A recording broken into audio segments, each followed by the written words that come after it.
Hey guys, if you're like me and you try to install douyin, and you try, if you have an iPhone, okay, if you have an Android, this is not for you.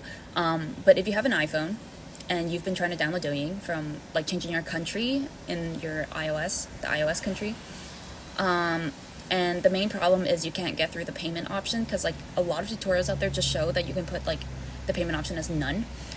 But I didn't have that option for some reason. Like it made me like it told me I had to choose a payment option, and I even went as far as like installing WeChat and like making WePay, and it still would not let me because my payment option is not from China. It's still like all my cards are like from North America, Canada, right?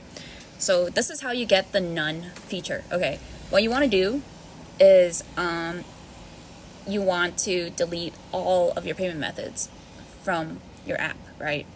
Not just that. So the first thing you do, the very first thing you do is stop all your subscriptions.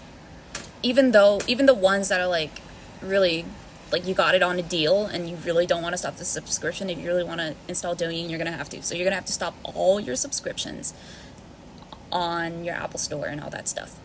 And then you want to go to your payment options in your Apple settings, and you want to delete all of them. And then so this is the problem I encountered.